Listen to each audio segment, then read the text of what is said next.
अभी जम्मू कश्मीर से आ रहा हूं और केवल यहां की सभा के लिए आया हूं, अन्यथा मेरे और भी कार्यक्रम थे। मैंने कहा नहीं, मैं जाऊंगा सरधला में, मैं इस बार जरूर जाऊंगा, 24 में मैं जरूर जाऊंगा।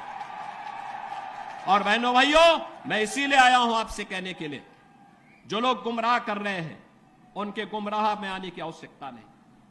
ये लोग कभी नहीं आएंगे। फिर जाति के सौदागर उपयोग करेंगे, बाद में सौदेबाजी करके गायब हो जाएंगे।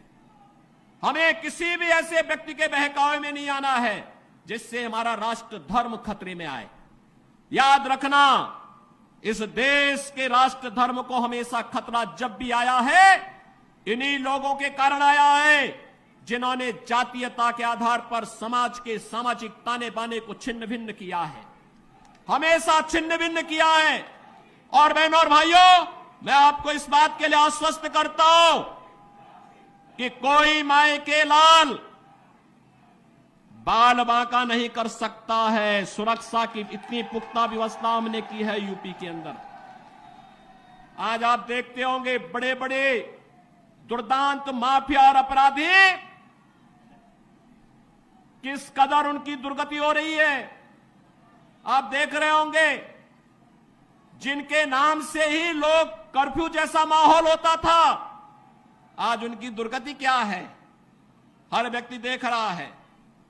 इन माफिया और अपराधियों की स्थिति क्या है, आप रोज सोशल मीडिया के प्लेटफॉर्म को उठा करके देखते होंगे।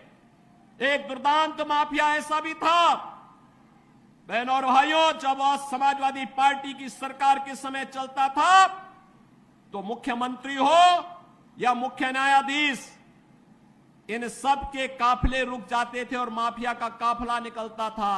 और जब हमने कार्रवाई की उस माफिया के खिलाफ और उसको रगड़ करके कोर्ट के सामने प्रस्तुत किया तो उसकी पैंट गीली हो गई थी, उसकी पैंट गीली हो गई थी। और तब हमने कहा था, उस समय उसको हमने कहा था, कानून को रौंदने वाले, आज कानून कितना बड़ा होता है यह एहसास हो रहा है कि नहीं हो रहा है। और निर्दोष लोगों को मारोगे तो मिट्टी भी नहीं मिल पाएगी। और बहनों और भाइयों, इसीलिए मैं आया हूं आपसे कहने के लिए, देखो, जिनकी गर्मी हम शांत कर चुके हैं उनको गर्म मत होने दीजिए। अब इस क्षेत्र को विकास की मुख्य धारा के साथ जुड़ने दो। उनकी सबकी गर्मी शांत हो गई है, वे गए काम से। और इसीलिए मैं आप सबसे अपील करने के लिए आया हूं कि पूरे देश की एक आवाज है, पूरा देश एक ही स्वर में बोल रहा है।